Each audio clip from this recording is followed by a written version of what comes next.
Menjadi pengikut Kristus yang sejati berarti sebuah keputusan bahwa kita siap menjadi pembawa berita kebenaran. Injil hari ini kembali mengingatkan kita sebagai pengikut Kristus saat kita menyaksikan ketidakbenaran. Apakah kita akan menjadi Yohanes Pembaptis atau Herodes? Bersama Romo Antonius Satbudianto CM, selamat mengikuti Reavin hari ini. Tuhan memberkati.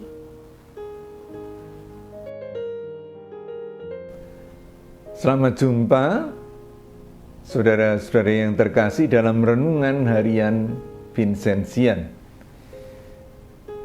Sabda Tuhan pada hari ini mengajak kita untuk menyadari apa sebetulnya yang seringkali mendasari keputusan kita dalam hidup kita sehari-hari.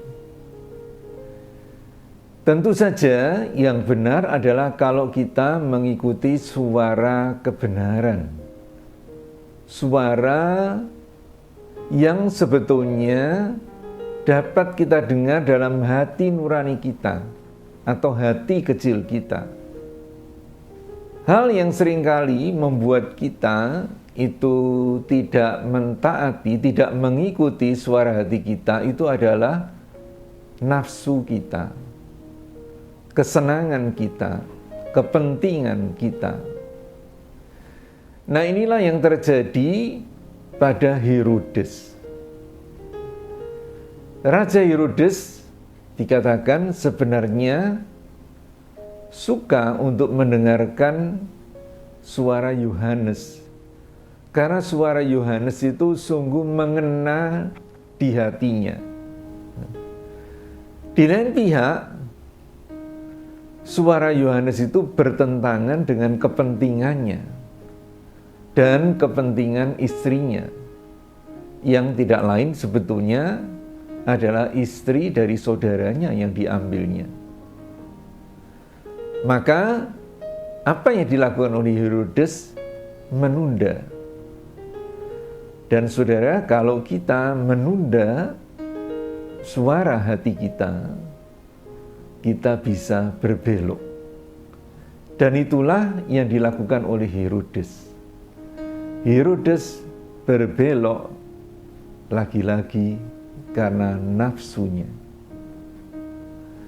Ketika anak tirinya, anak gadis tirinya, ya, anak Herodias, Salome, menari dengan sangat indah, Herodes begitu senang, begitu bergairah, sehingga dia mengatakan apa saja yang tidak seharusnya dikatakan oleh seorang penguasa. Mintalah apa saja, maka akan kuberikan kepadamu, termasuk separuh dari kerajaanku. Dan Herodias yang minta nasihat ibunya, lalu meminta kepada Herodes kepala Yohanes Pembaptis.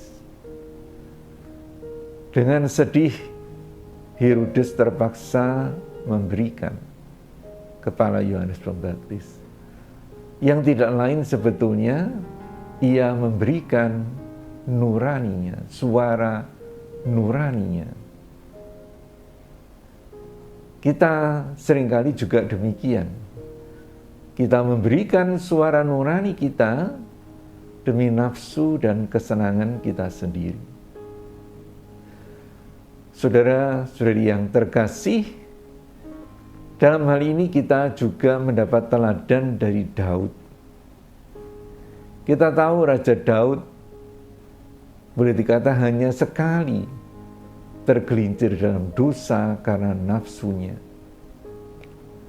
Tapi nafsu itu, yaitu kepada istri dari perwiranya, Urias, Batseba, nafsu itu membuat Daud membuat dosa yang sangat besar, yaitu membiarkan Urias terbunuh supaya ia dapat memperistri Batseba.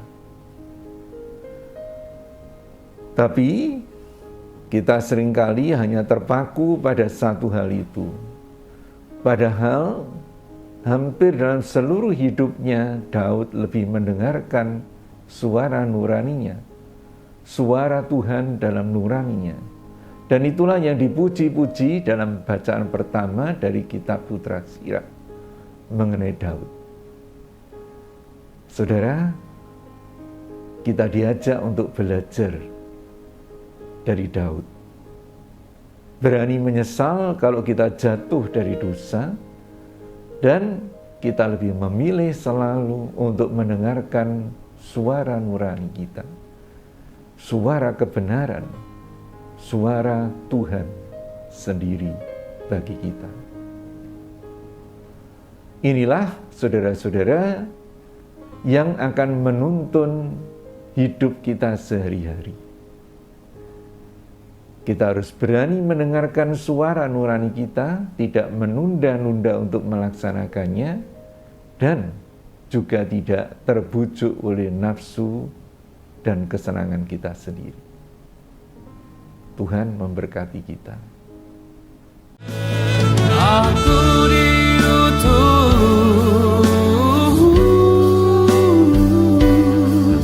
untuk mengasihimu Bapa,